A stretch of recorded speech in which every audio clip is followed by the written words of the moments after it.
जल्दी से सो जा। इसे देर रात तक जागना सही नहीं है बच्चे के लिए। जी, जी पापा जी। बत्ती जलती हुई दिखी, इसीलिए मैं चला आया यहाँ पर। चलो, शुभ रात्रि। ठीक है पापा जी, शुभ रात्रि। भानु वहां से बिना कुछ कहे ही चला जाता है। पापा जी ने तो मुझे बिना तकिया लगाए हुए देखा था, तो फिर कुछ कहा कैसे नहीं? ओफो, अब समझी मैं। पापा जी ने चश्मा ही नहीं लगाया था, इसीलिए उन्हें सब धुंधला धुंधला दिखा होगा। वरना वो अगर चश्मा लगाकर आए होते तो आज तो मेरी झूठी प्रेगनेंसी का भांडा फूट ही जाता। थैंक यू सो मच भगवान जी, आपने तो आज भी मुझे बचा लिया। रीवा खुश होकर अपने कमरे में जाकर सो जाती है। फिर अगली सुबह जब वो पिछली रात हुए हादसे के बारे में समर को बताती है, तभी ये तुम क्या करती रहती हो रीवा? अगर पापा कल रात को चश्मा पहने हुए होते तो हमारे तो लेने के देने पड़ जाते, वो भी तुम्हारी एक छोटी सी भूल के कारण। अरे हाँ बाबा, जानती हूं मैं, पर कुछ हुआ तो नहीं ना, इसीलिए अब इतना हाइपर मत हो। बात हाइपर होने की नहीं है रीवा, बात तो सावधानी बरतने की है। देखो, अब चाहे कुछ भी हो जाए, लेकिन अब से तुम अपने कमरे में भी पेट पर तकिया लगाए रखोगी। क्या? लेकिन समर, अकेले में तो मैं निकाल ही सकती हूँ ना। अब हमारे रूम में थोड़ी ना कोई देखने आने वाला है। नहीं रीवा, घड़ी का कोई भरोसा नहीं होता। अब से हमें हर प्रकार से चौकन्ना रहना होगा, समझी कि नहीं? और अब मुझे तुम्हारे कोई बहाने नहीं चाहिए। अच्छा बाबा, ठीक है, लगा कर रखूंगी मैं तकिया, वो भी दिन के 24 घंटे। खुश? हाँ हाँ, बहुत। ऐसे ही एक दिन। वाह यार समर, क्या कमाल का बर्गर है ये। इसे खाकर तो मेरी आत्मा तृप्त हो गई। थैंक यू सो मच यार, मेरे लिए इतनी भीड़ में खड़े रहकर तुम ये स्पेशल बर्गर लेकर आए। You are welcome Riva. लेकिन बहू, मुझे एक बात समझ नहीं आ रही कि तुझे अब चौथा महीना चल रहा है और उसके बाद भी ना तो तुझे कोई कमजोरी हो रही है, ना ही कोई उल्टियां हो रही है। तू तो एकदम मजे से खा पी पा रही है। हाँ माँ जी। तो अरे, गर्भवती होने के बाद हर औरतों को दूसरे तीसरे महीने में बहुत तकलीफ होती है। मुझे तो समर के टाइम पर तीसरे महीने में हर 2 दिन में कमजोरी हुआ करती थी और उल्टियां भी होती थी। अरे माँ जी, वो अरे माँ, आप जो कह रही हो वो बिल्कुल सही है, लेकिन कमजोरी आना और उल्टी आना ये सब हर किसी के शरीर पर निर्भर होता है। अब रीवा पहले से ही काफी चुस्त और दुरुस्त है, इसीलिए इसे कोई तकलीफ नहीं हो रही। जी माँ जी, समर ने बिल्कुल सही कहा। अच्छा, ऐसा है क्या? लेकिन अरे कावेरी, तुम भी ना कुछ ज्यादा ही दिमाग के घोड़े दौड़ाती हो। अब बहुत तंदुरुस्त है तो ये तो अच्छी बात है ना। भगवान करे कि बहू 90 महीने तक ऐसी ही तंदुरुस्त रहे और बच्चा भी सही सलामत पैदा हो। हाँ समर के पापा, मेरी भी यही मनोकामना है। हाँ तो शुभ शुभ बोलो ना, तुम्हारी जबान पहले से ही काली है। हाँ हाँ, समझ गई, अब आप शुरू मत हो जाइए। फिर एक दिन जब रीवा का पार्टी करने का मन होता है, तब वो अकेले ही क्लब चली जाती है, जहां पर उसका भाई चिराग भी मौजूद होता है और वो उसे शराब पीते हुए देखकर हैरान रह जाता है। अरे, ये तो रीवा है, लेकिन वो यहाँ क्लब में क्या कर रही है? इस लड़की को जरा सी भी अकल नहीं है, गर्भवती होने के बाद भी शराब पी रही है। फिर चिराग क्लब की उस भीड़ में फौरन रीवा के पास चला जाता है। रीवा, तुम्हारा दिमाग खराब हो गया है क्या? ये तुम उतने में एक आदमी चिराग को गलती से धक्का मारता है, जिस कारण चिराग नीचे गिर जाता है और उतने में रीवा वहां से भाग जाती है। बाल बाल बच गई मैं तो, वरना आज भैया के सामने मेरा सच आ ही जाता। लेकिन अब मुझे जल्द से जल्द यहाँ से निकलना होगा। रीवा अब फौरन घर चली जाती है। वही अब चिराग उठकर पूरे क्लब में रीवा को ढूंढता है।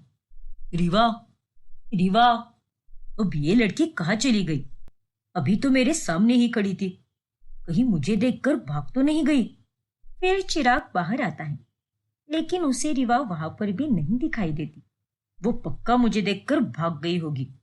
अब वो रीवा को कई बार कॉल करता है, लेकिन वो उसका कॉल नहीं उठाती और घर जाकर चिराग ये सारी बातें मयूरी और लीला को बताता है, जिसे सुनकर वो दोनों भी चौंक जाते हैं। हे भगवान, ये तू क्या कह रहा है चिराग बेटा? ये रीवा पगला गई है क्या? गर्भवती होते हुए भी वो शराब पी रही थी। बाप रे, क्या बोलूं मैं इस लड़की को। लेकिन क्या तुम्हें पूरा यकीन है चिराग कि वो लड़की रीवा ही थी? हाँ मयूरी, मेरी आंखें धोखा नहीं खा सकती। वो 100% रीवा ही थी यार। और वो अब मेरा कॉल ही नहीं उठा रही। एक काम करो माँ, आप उसे कॉल करो, देखना वो आपका कॉल जरूर उठा लेगी। हाँ बेटा, अभी लगाती हूँ मैं फोन। फिर लीला रीवा को कॉल लगाती है तो वो अपनी माँ का कॉल फौरन उठा लेती है। ये सब तू क्या कर रही है बेटा? तेरे भाई ने अभी तुझे थोड़ी देर पहले किसी क्लब में देखा। अरे तू इस हालत में शराब क्यों पी रही थी? माँ, स्पीकर पर रखिए फोन। क्या? अरे माँ, मैं तो सुबह से कहीं बाहर भी नहीं गई हूँ, तो भैया ने मुझे क्लब में कैसे देखा होगा?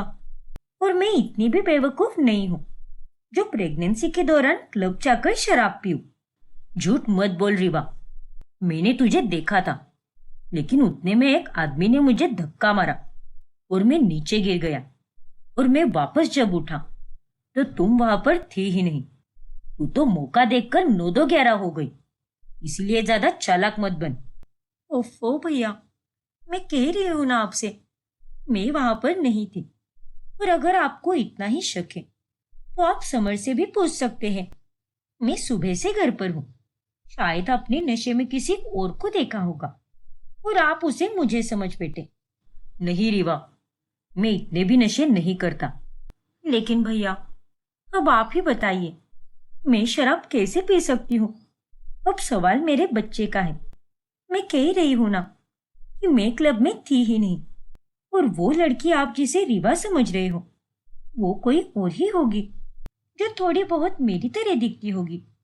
कभी कभार गलत फहमियां हो जाती हैं। भाभी, आप ही समझाइए ना भैया को।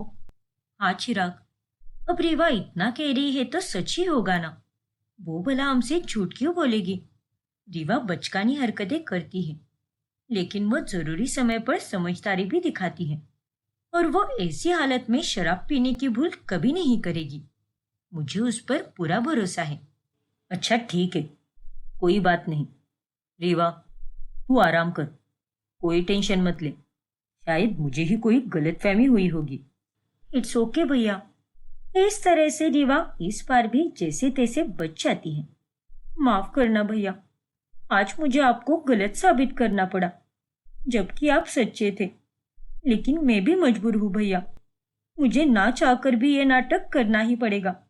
फिर चाहे इसके लिए मुझे कितने भी झूठ क्यों ना बोलने पड़े। कावेरी अब दिन रात काम कर करके थक जाती है।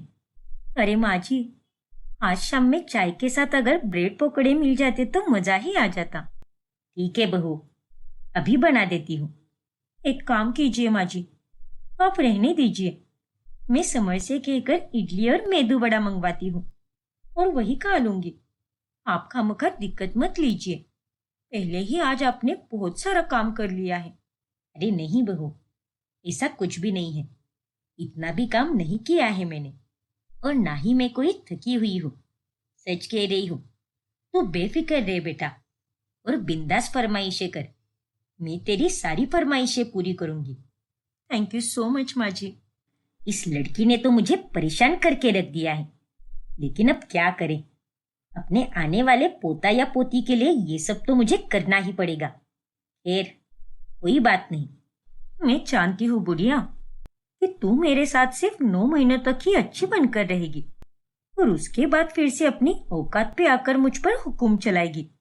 इसीलिए इन 9 महीनों में मैं तुझसे इतने सारे काम करवाऊंगी कि तू इन सबको कर करके थक जाएगी। मैं तो चुन चुन के बदला लूंगी। ऐसे ही थोड़े दिनों के बाद रीवा कुछ समय के लिए अपने मायके रहने चली जाती है। और तभी, ये देखो रीवा, आज मैंने तुम्हारे लिए क्या बनाया है। भंडारे जैसे कद्दू की खट्टी मिट्टी सब्जी और साथ में पूरियां बनाई है। अरे नहीं भाभी, दूर लेकर जाइए इसे। मुझे अभी खट्टा मीठा खाने की बिल्कुल भी इच्छा नहीं है। क्या? ओ तेरी, ये मैंने क्या बोल दिया? प्रेगनेंसी में तो लड़कियों को खट्टा मीठा खाने की कितनी इच्छा होती है। सच में मैं तो एकदम बुद्धू हूँ। अरे रीवा बेटा, तेरे खाने पीने का तो मुझे कुछ समझ ही नहीं आ रहा। गर्भवती औरतों को तो ज्यादातर खट्टा ही पसंद आता है, लेकिन तू है कि खट्टा खाने से साफ साफ मना कर रही है। वही तो। अरे तुम्हारा चाल चलन और खाना पीना देखकर ऐसा बिल्कुल भी नहीं लगता कि तुम पेट से हो। और ऐसी कोई बात नहीं है भाभी। दरअसल मैंने अपने ससुराल में हद से ज्यादा ही खट्टा खा लिया था, इसलिए अब मुझे मीठा खाने का मन कर रहा है। इसीलिए मैं आपसे कह रही हूँ भाभी कि ये खट्टा खाना मुझसे दूर लेकर जाइए। अच्छा, तो ये बात है। हाँ भाभी, और सॉरी, आपने इतनी मेहनत से मेरे लिए ये सब बनाया और मैंने खाने से मना कर दिया। अरे बाबा कोई बात नहीं, उसमें क्या सॉरी बोलना। हाँ बिटिया, तू नहीं खाएगी तो मैं खा लूंगी, तू चिंता मत कर। ठीक है माँ। अच्छा आप एक काम कीजिए, पूरी के साथ मुझे थोड़ा श्रीखंड दे दीजिए। ठीक है रीवा, अभी देती हूँ। फिर रात में जब रीवा अपने कमरे में समर से फोन पर बात कर रही होती है, तभी अरे हाँ बाबा, तुम फिक्र मत करो, नाटक एकदम सही से चल रहा है। हाँ वाह। उतने में वहां पर दूध लेकर मयूरी आती है और वो उसकी बातें सुन लेती है। भाभी, आप यहाँ? मैं तो डर गई आपको देखकर। माफ करना रीवा, मुझे नॉक करके अंदर आना चाहिए था। अरे क्या भाभी आप भी, ये कैसी बातें कर रही हो? प्लीज मुझसे माफी मत मांगिए, और आपको नॉक करके आने की कोई जरूरत नहीं है, क्योंकि ये आपका ही कमरा है। वैसे रीवा, तुम कौन सा नाटक कर रही हो? क्या नाटक? वैसे दूसरे की बातें तो सुननी नहीं चाहिए, पर मैंने गलती से सुन लिया। तुम नंदोई जी से किसी नाटक के बारे में बात कर रही थी ना? नाटक एकदम सही चल रहा है, ऐसे ही कुछ बोला था तुमने। अच्छा वो, हाँ, मैं उन्हें डांट लगा रही थी। देखो ना भाभी, जब से मैं यहाँ पर आई हूँ उन्होंने ठीक से खाना भी नहीं खाया है, इसीलिए उन्हें कह रही थी कि एकदम सही नाटक चल रहा है तुम्हारा। अच्छा, तो ये कह रही थी तुम? ये पति लोग भी ना ऐसे ही होते हैं, बीवी के बिना तो ये अपनी टाई भी नहीं बांध पाते। ना जाने कब सुधरेंगे ये लोग। वही तो। अच्छा ये लो, ये काजू बादाम वाला दूध बनाकर लाई हूं मैं, इसे पी लो, वरना बातों बातों में ये ठंडा हो जाएगा। ठीक है भाभी, रख दीजिए, मैं बाद में पी लूंगी। रीवा को दूध देकर मयूरी वहां से चली जाती है। ना जाने कब खत्म होंगे ये 9 महीने। इस नाटक को करते करते मेरा तो जीना दुश्वार हो गया है। 24 घंटे बस झूठ पे झूठ बोलकर मैं पागल ही हो जाऊंगी। फिर अगली सुबह, और बेटा, बच्चा अभी हाथ पैर मारता है कि नहीं? हाँ माँ, बच्चा बहुत ज्यादा शरारती है। कल ही उसने केक किया था और मुझे बहुत अच्छा महसूस हुआ, और आज तो वो लगातार केक किए जा रहा है। क्या? सच में? अरे वाह, मैं भी महसूस करना चाहती हूँ। लेकिन माँ, वो। फिर लीला रीवा के पेट पर हाथ लगाने के लिए उसके पास आती है और रीवा बहुत घबरा जाती है। नहीं माँ, नहीं नहीं नहीं, अब मैं क्या करूं? अगर माँ ने हाथ लगा लिया तो वो समझ जाएगी कि मैंने पेट पर तकिया लगाया हुआ है। अब आगे क्या होगा जानने के लिए हमारा अगला भाग देखना ना भूलें। और अगर आपने हमारा चैनल सब्सक्राइब नहीं किया है तो अभी सब्सक्राइब कीजिए और बेल आइकॉन दबाना ना भूलें। 2 दिनों बाद रितिका वापस लौट आती है और तभी, अच्छा हुआ जो तुम आ गई। इन 2 दिनों में मैंने तुम्हें बहुत याद किया रितिका। अरे रे, बेचारा मेरा प्यारा सा दोस्त। वैसे मुझे भी तुम्हारी बहुत याद आई। अब तुम्हारे साथ वक्त बिताते बिताते मुझे भी तुम्हारी आदत सी हो गई है। हाँ रितिका, मुझे भी। वैसे हमारी ऑफिस की ट्रिप जा रही है, कुल्लू मनाली। ऑनलाइन ग्रुप पर तुमने मैसेज पढ़ा कि नहीं? हाँ रितिका, मैसेज तो मैंने पढ़ लिया है। तो क्या तय किया है तुमने? आ रहे हो ना तुम? नहीं रितिका, एक साथ में इतने सारे लोगों के साथ नहीं आ सकता। मैं समझ सकती हूँ ईशान कि तुम्हें लोगों के साथ घुलने मिलने में काफी वक्त लगेगा। ऑफिस की बात अलग है और ट्रिप की बात अलग है, लेकिन तुम अगर अपने आप को लोगों से दूर रखोगे तो सब कुछ कैसे ठीक होगा ईशान? और तुम जितना अकेला रहोगे उतने उदास होगे। देखो, इस ट्रिप पर मैं भी हूं ना तुम्हारे साथ। प्लीज चलो ना, बहुत मजा आएगा। प्लीज ईशान। ठीक है रितिका, अगर तुम कह रही हो तो मैं चलूंगा, लेकिन मैं सिर्फ तुम्हारे कारण ही आ रहा हूँ, वरना मुझे ऑफिस में किसी और से बात करना बिल्कुल भी नहीं पसंद। मैंने आज तक काम के सिवाय किसी और के साथ बात भी नहीं की है। हाँ ईशान, मैं जानती हूँ। इस तरह से रितिका के समझाने पर ईशान ट्रिप पर जाने के लिए राजी हो जाता है और वो दोनों बाकी के लोगों के साथ कुल्लू मनाली घूमने जाते हैं। और वहां रात में आलव के पास बैठकर वो दोनों अच्छा समय गुजारते हैं। वाह ईशान, यहाँ से ये नजारा कितना सुंदर दिख रहा है। पूरा मनाली रात में कितना चमकता है। मन तो करता है कि यही बस जाऊं। हाँ रितिका, वाकई में हिमाचल की हवा में अलग ही जादू है। वो तो है।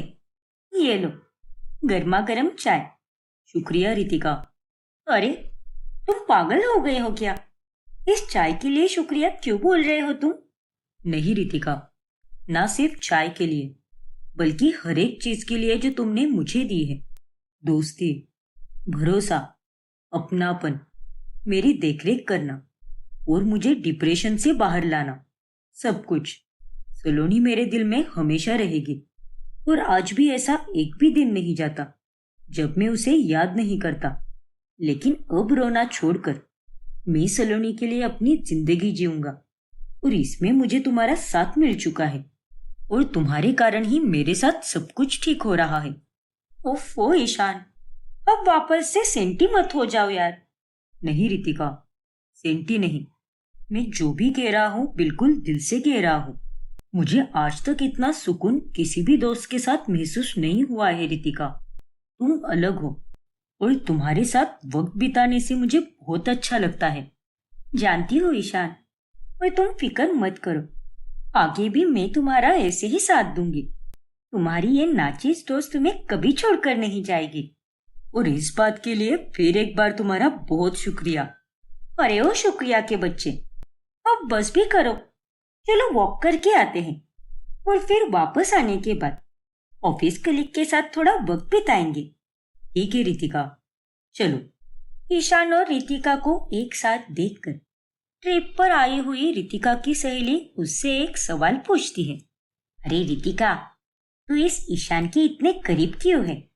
बुरा मत मानना, लेकिन कहीं तुम दोनों के बीच कोई चक्कर तो नहीं चल रहा ना? अरे नहीं अर्पिता, क्या तू भी? आज ये कैसी बातें कर रही है तू? वो सिर्फ मेरा अच्छा दोस्त है और कुछ नहीं। अरे ये तो तू बोल रही है, लेकिन तेरी शक्ल से साफ साफ झलक रहा है कि तू झूठ बोल रही है। मैं जानती हूँ रितिका कि तुझे उससे प्यार हो गया है। क्यों, सही कहा ना मैंने? अरे नहीं बाबा, मैं सच बोल रही हूँ और तू कुछ ज्यादा ही दिमाग लगा रही है। चल अब सोने दे मुझे। कल हमें कुल्लू के लिए भी निकलना है और हमें 6 बजे उठना है, तभी जाकर हम दिन भर सारी जगह देख पाएंगे। इतना कहकर रितिका सो जाती है और ट्रिप से लौटकर आने के बाद अचानक से घर में ईशान का पैर सीढ़ियों से फिसल जाता है और उसे चोट आ जाती है। हाँ माँ, बहुत दर्द हो रहा है। बस बेटा, कुछ नहीं होगा, मैं अभी मलहम लगा देती हूँ, देखना, उसके बाद तुझे आराम जरूर मिलेगा। तभी वहां पर रितिका आती है। क्या हुआ ईशान? आंटी ने कॉल करके बुलाया मुझे और तुम ये क्या करते रहते हो?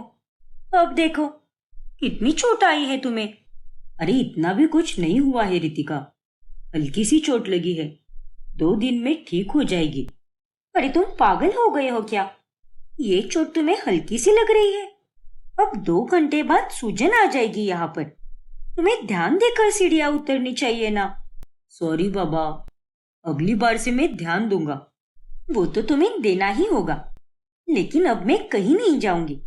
वैसे भी कल मुझे छुट्टी है, इसलिए मैं यहीं पर रहूंगी। और आंटी जी, आप इस पर ध्यान दीजिए। तब तक मैं हल्दी वाला दूध बनाकर लाती हूँ।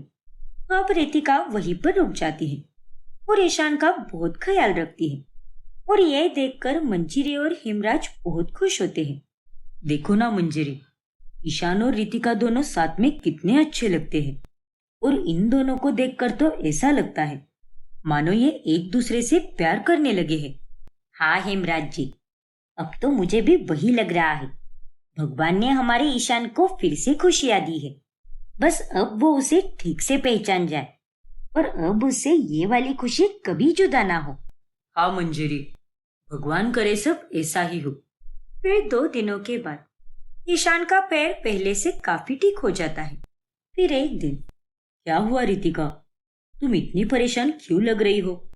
अरे मैंने अपने घर का इंटीरियर करने के लिए एक डिजाइनर बुक किया था, लेकिन किसी इमरजेंसी के कारण वो डिजाइनर अगले 2 महीनों तक कोई काम नहीं कर पाएगा। तो अब? वही तो, मुझे भी कुछ समझ नहीं आ रहा।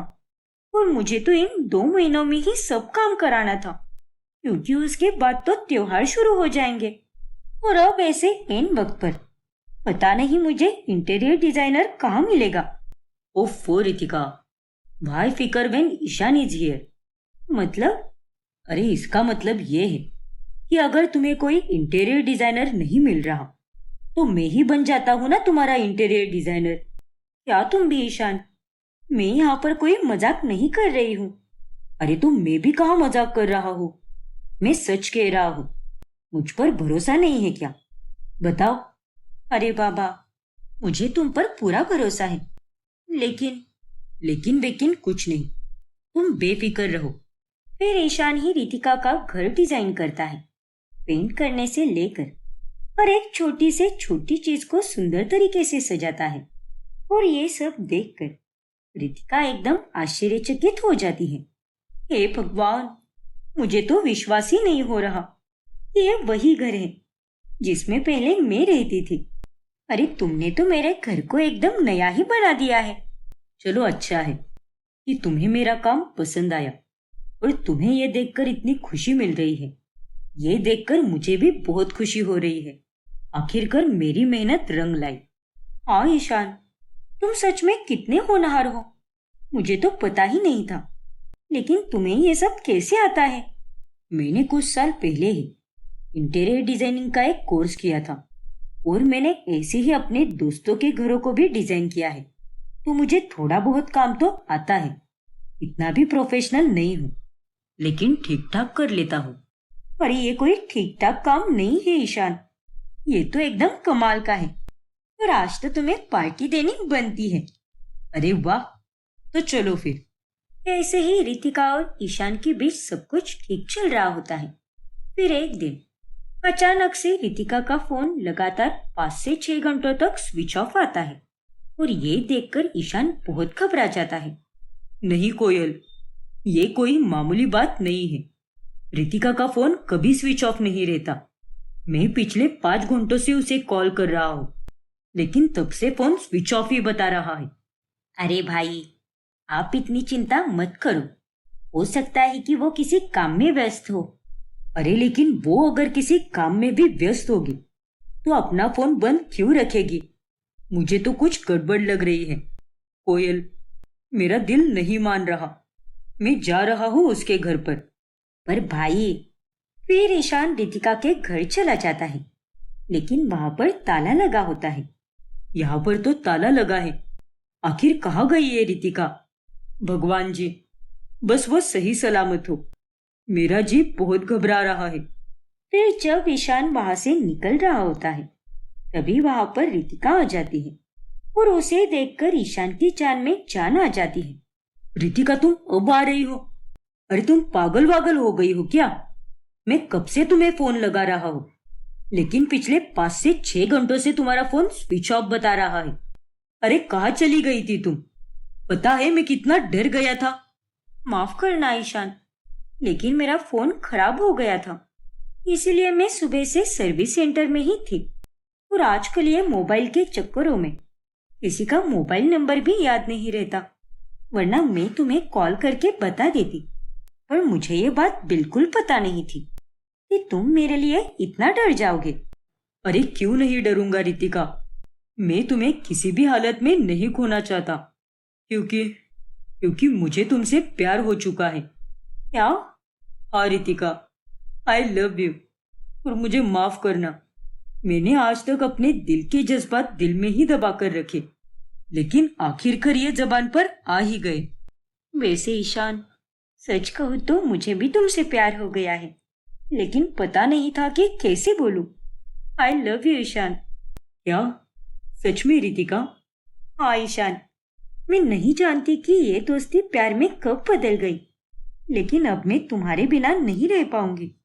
आखिरकार ईशान और रितिका दोनों एक दूसरे से अपना प्यार का इजहार कर ही देते हैं और वो दोनों अब शादी करने का फैसला लेते हैं।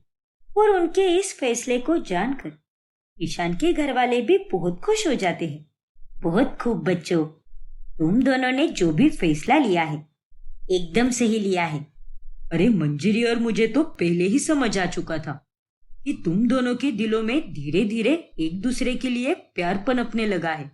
और ईशान बेटा, अपनी जिंदगी को फिर एक बार मौका देकर तुमने बहुत अच्छा किया है। हाँ बेटा, तुझे रितिका जैसी बीवी और कहीं नहीं मिलेगी। और अब वक्त आ गया है पुराना सब कुछ भुलाकर जीवन की एक नई सिरे से शुरुआत करने की। हाँ माँ, बिल्कुल।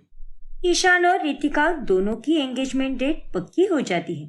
भाई, एंगेजमेंट की रिंग तो मैं ही डिजाइन करूंगी। हाँ कोयल, और मैं किसी और से डिजाइन कराने की जरूरत भी नहीं कर सकता, क्योंकि हमारे घर पर ही ज्वेलरी का ब्रांड जो है। ये हुई ना बात। लेकिन एंगेजमेंट के ही दिन वो रिंग कोयल से खो जाती है। क्या कहा? रिंग खो गई? अरे ऐसे कैसे खो गई? अभी तो इसी जगह पर रखी थी। पता नहीं मंजरी, लेकिन हमें अंगूठी जल्द से जल्द ढूंढना होगा। सगाई का मुहूर्त केवल 4 बजे तक का ही है, और तब तक अगर सगाई नहीं हो पाई तो सगाई सीधे 2 महीनों के बाद ही होगी। हे भगवान, पता नहीं क्या हो रहा है मेरे घर में। सारा रायता आज ही फैलना था क्या? अरे आप सब लोग चिंता मत कीजिए, रिंग यही कहीं पर होगी, मिल जाएगी। घर में सभी लोग रिंग ढूंढने लगते हैं और ढूंढते ढूंढते ईशान घर के दरवाजे के पास चला जाता है, जहाँ पर रिंग का बॉक्स गिरा होता है। ये रही रिंग, और ये काम जरूर कोयल का ही होगा। सारे बैग में ढूंढने के चक्कर में इसने एक बैग में से ये बॉक्स गिरा दिया होगा। ये लड़की तो एक काम भी ढंग से नहीं कर सकती, बुद्धू कही की। क्या अभी भाई, मैं एक इंसान हूँ, मशीन नहीं। हो गई गलती, अब ताने देना बंद करो, वरना मैं भूल जाऊंगी कि आज आपकी सगाई का दिन है और साथ ही आपके साथ खूब लड़ाई करूंगी। तभी अचानक से वहां पर एक लड़की आती है, और वो लड़की कोई और नहीं बल्कि सलोनी ही होती है। सलोनी को देखकर ईशान एकदम हैरान रह जाता है। सलोनी, तुम? सलोनी को वहां पर देखकर सभी घर वालों के पैरों तले जमीन खिसक जाती है। अब आगे क्या होगा जानने के लिए हमारा अगला भाग देखना ना भूलें। और अगर आपने हमारा चैनल सब्सक्राइब नहीं किया है तो अभी सब्सक्राइब कीजिए और बेल आइकन दबाना ना भूलें। नंदोई जी, मुझे आपसे ये उम्मीद बिल्कुल नहीं थी। आप मिताली को थप्पड़ मारने जा रहे थे, लेकिन नैनतारा, तू पहले तेरी ननंद को देख। इसकी जबान एकदम कैची की तरह चल रही है। ये सब इसे शोभा देता है क्या? और जो सब आप और नंदोई जी कर रहे हैं वो आप लोगों को शोभा देता है क्या? हमारी इसमें कोई गलती नहीं है। मिताली ही बात बात पर बहस करती रहती है। अगर माँ जी और पापा जी मेरे लिए कुछ भी करते हैं तो इसे पता नहीं क्यों, लेकिन बहुत तकलीफ होती है। देखिए नंदोई जी, इसमें गलती भी आपकी ही है। अरे पहले तो आपने हमसे कार मांगी, वो भी माँ जी ने अपने गहने बेचकर दे दिए आपको। फिर आप अब पापा जी के मकान में रहने आए और वहां पर एसी और गीजर भी लगवा लिया, और ना तो आपने उसके पैसे दिए और ना ही 2 महीनों का किराया। ये आप क्या कह रहे हो भाभी? इसका मतलब वो एसी और गीजर पापा के पैसों से लगवाया है? हाँ मिताली, लेकिन तुम्हें ये बात पता नहीं थी क्या? नहीं भाभी, मुझे पराग ने ये सब बताया ही नहीं। बल्कि मैं तो आज तक यही मानती थी कि एसी और गीजर पराग ने लगाया है। और पराग तुम, अरे कितने नालायक आदमी हो। माँ और पापा से ना जाने कितना कुछ वसूला है तुमने। अरे ऐसे कौन करता है भला? और आप दोनों तो हमेशा कहते रहे कि हमने आपको दहेज कम दिया है। पहली बात तो दहेज जैसी प्रथा को बढ़ावा देना ही नहीं चाहिए। फिर भी माँ जी और पापा जी ने आपको दहेज दिया। मिताली सही कहती है कि आप दोनों जानबूझकर हमारे परिवार से सब कुछ वसूलना चाहते हो। देखिए भाभी, आप बड़ी है इसका मतलब ये बिल्कुल नहीं है कि जो जी में आए बोलती जाओ और मैं चुपचाप सुनता रहूं। बस बहुत हो गया, अब मुझे कोई तमाशा नहीं चाहिए। मिताली, चलो यहाँ से। मैं अपनी ननद को ऐसे ससुराल में रहने ही नहीं दूंगी। चलो अपना सामान पैक करो। हाँ भाभी, आपने बिल्कुल सही कहा। और मेरा भी यही फैसला है कि अब मैं इस घर में बिल्कुल नहीं रहूंगी। फिर मिताली अपना सामान पैक करने लगती है और ये सब देखकर लाजवती और पराग घबरा जाते हैं। अरे मिताली, ये तुम क्या कर रही हो? इतनी छोटी छोटी बातों के लिए घर छोड़कर मत जाओ प्लीज मिताली। नहीं पराग, अब पानी सर के ऊपर जा चुका है और आज तुमने मुझ पर हाथ उठाने की कोशिश भी की। कल को तो तुम मुझे मार भी सकते हो। इसीलिए मुझे यहाँ पर सुरक्षित महसूस नहीं हो रहा। इतना कहकर मिताली नयनतारा के साथ वहां से चली जाती है। फिर मायके जाने पर, बहू, तेरा दिमाग खराब हो गया है क्या? अरे ये मिताली तो ना समझी है, लेकिन तू तो समझदार है ना, तो फिर तू इसे अपने साथ क्यों लेकर आई? अरे माँ जी, वहां वो आदमी इस पर हाथ उठाने वाला था। अब यही सब देखना बाकी रह गया है क्या? वो सब मैं नहीं जानती, लेकिन बात करके भी झगड़े मिटाए जा सकते हैं और ऐसे घर छोड़कर आना बिल्कुल सही नहीं है। अब ये मायके में आकर रहेगी तो 4 लोग क्या बोलेंगे? अरे तूने तो सबको बातें बनाने के लिए अच्छा विषय दे दिया। अरे क्या माँ, अब भी आपको लोगों की पड़ी है? आपको अपनी बेटी दिखाई नहीं देती क्या? नयनतारा की बातें सुनकर तो मेरा खून खोल रहा है। अरे उन लोगों की हिम्मत कैसे हुई? वो लोग मिताली पर हाथ उठा भी कैसे सकते हैं? उसकी बैंड तो मैं आज बजा कर ही रहूंगा। भुवन, ऐसा कुछ भी मत करना, और इसकी कोई जरूरत भी नहीं है, क्योंकि मैं नंदोई जी को अच्छे से सुना कर आई हूँ और अब वो फिर से ऐसा कुछ भी नहीं करेंगे। और माँ, दुनिया वालों का मुझे कुछ पता नहीं, लेकिन मैं अपनी मानसिक शांति के लिए यहाँ पर आई हूँ। इसलिए प्लीज मुझे आप यहाँ पर रहने दो और बार बार अपने दामाद की तरफदारी करना बंद करो। माँ, हमेशा से आप वही करती आई हो और उसने तो उसी बात का फायदा उठाया है। मिताली की बातें सुनकर इंदु चुप हो जाती है। वही उसके ससुराल में। अरे माँ, अब हम क्या करें? मिताली तो चली गई। वही तो। अरे अब तो मुझे इस बात की चिंता सता रही है कि घर का सारा काम कौन करेगा। बहू एक सोने की मुर्गी होती है, क्योंकि वो अपने साथ दहेज लाती है। तूने सब कुछ सही किया, बस एक गलती कर दी। तूने बहू को खुश नहीं रखा। क्या? हाँ बेटा, तू मिताली के मायके वालों से सब कुछ सीधे सीधे लेते रहा, लेकिन अगर तू मिताली की नजरों में अच्छा बनकर रहता तो मिताली खुद से अपने मायके का सब कुछ तुझे ला कर देती, वो भी खुशी खुशी से। लेकिन तू बस उससे झगड़ता रहा। हाँ माँ, अब मुझे भी कहीं ना कहीं ऐसा ही लग रहा है कि ये सब मेरे ही कारण हुआ है। अगर हम मिताली के साथ अच्छे से पेश आते तो वो भी हमारे साथ वैसे ही पेश आती। अब भी मौका तेरे हाथ से गया नहीं है बेटा। वो गुस्से में मायके गई है, तो अब तू जाकर उसे मना ले और वापस अपने घर पर लेकर आ। लेकिन कैसे माँ? क्योंकि जिस तरह से वो गई है उसे मनाना बहुत ही मुश्किल है। और उसके भैया भाभी, उन दोनों का दिमाग भी गर्म हो चुका है। वो दोनों मुझे उससे मिलने देंगे कि नहीं, ये तो अब मुझे भी नहीं पता। अरे तू चिंता मत कर बेटा, क्योंकि उस घर में भैया भाभी की बिल्कुल नहीं चलती, बल्कि माँ और पापा की चलती है। और उसके माँ और पापा तेरे लिए कुछ भी कर सकते हैं, क्योंकि तू उनके घर का दामाद है और तू बहुत खुशनसीब है बेटा कि तुझे ऐसे सास ससुर मिले हैं। इसलिए तुझे अब सब कुछ ठीक करना होगा, क्योंकि उसके बाद ही हम लोग उनसे फिर से सब कुछ हड़प पाएंगे। हाँ माँ, आपने बिल्कुल सही कहा। धीरे धीरे ही सही, लेकिन मैं मिताली को मना कर ही रहूंगा। फिर पराग मिताली के मायके में जाता है। नंदोई जी, इतना सब होने के बाद भी आपको शर्म नहीं आई क्या? जो मुंह उठाकर चले आए आप यहाँ पर। मिताली आपसे नहीं मिलना चाहती, चले जाइए आप यहाँ से। ए बहू, अरे तू अपनी लाज शर्म बेच आई है क्या कहीं पर? भूल मत, ये तेरे नंदोई जी है। आज तो तूने इनसे इस तरह से बात कर ली, लेकिन आइंदा से मत करना, समझ गई ना? और नहीं तो क्या।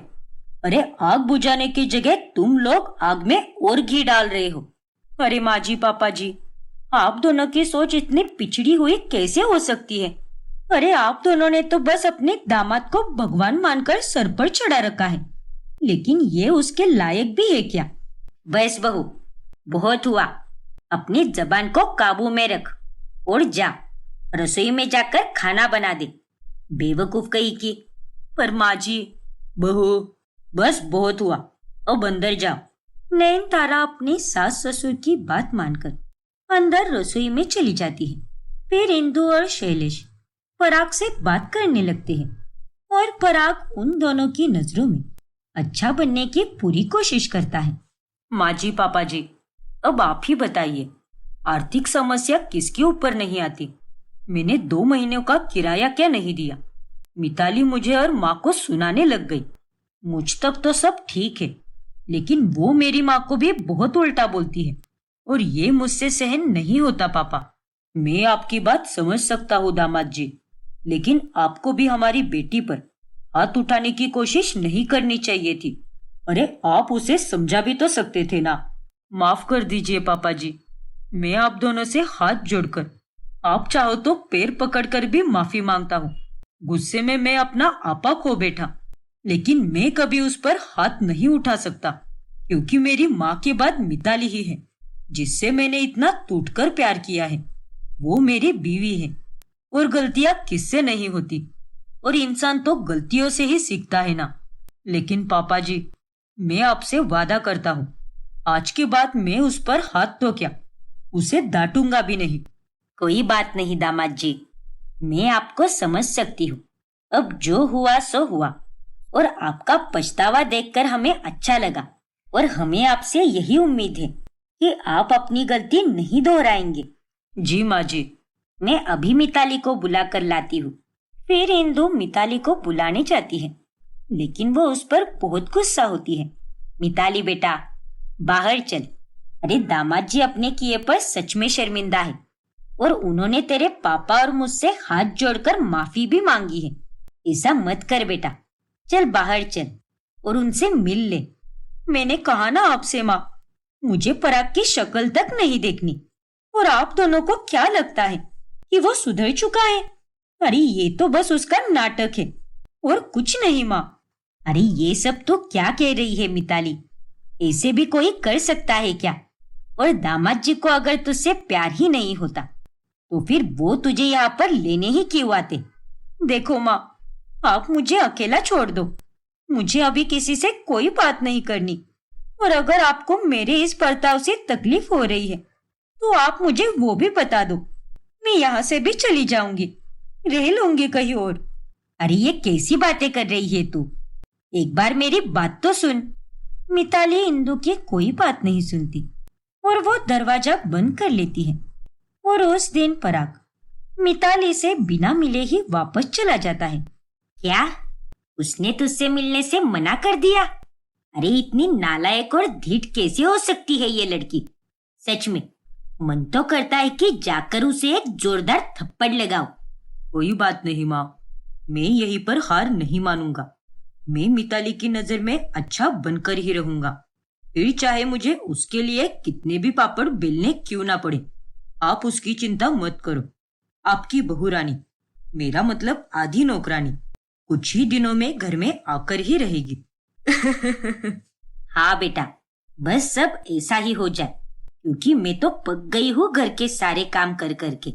फिर पराग तबीयत खराब होने का नाटक करता है और घर पर सलाइन लगा लेता है और ये सब कुछ लाजवती इंदु को बताती है। क्या? ये आप क्या बोल रहे हो लाजवती बहन? दामाद जी को घर पर सलाइन लगाई है? हाँ इंदु बहन, जब से मिताली गई है तब से पराग ने खाना पीना सब कुछ छोड़ दिया है और उस कारण उसकी तबीयत पूरी तरह बिगड़ चुकी है। हे भगवान, आप मिताली से कहिए ना कि जल्दी से आकर वो पराग से मिले, एक बार उससे बात कर ले। हाँ बहन जी, मैं कहती हूँ उससे। आप चिंता मत कीजिए, दामाद जी बिल्कुल ठीक हो जाएंगे। फिर मिताली को भी ये सारी बातें पता चलती है। क्या वाकई में उसकी तबीयत खराब है? हाँ मिताली, बाकी सब तो नाटक हो सकता है, लेकिन तबीयत खराब होने का नाटक कोई कैसे कर सकता है? हाँ भाभी, अब तो मुझे भी कुछ ऐसे ही लग रहा है। अरे बेवकूफ लड़की, तू तो अभी तक अपनी भाभी से ही बात करते हुए बैठी है। जा अपने पति के पास जा। हाँ माँ। फिर मिताली पराग के पास चली जाती है और मिताली को देखकर पराग बहुत खुश हो जाता है। मुझे पता था मिताली कि तुम यहाँ पर जरूर आओगी। यहाँ पर आने के लिए शुक्रिया मिताली, लेकिन अब मुझे छोड़कर कभी मत जाना। अरे तुम पागल हो गए हो क्या?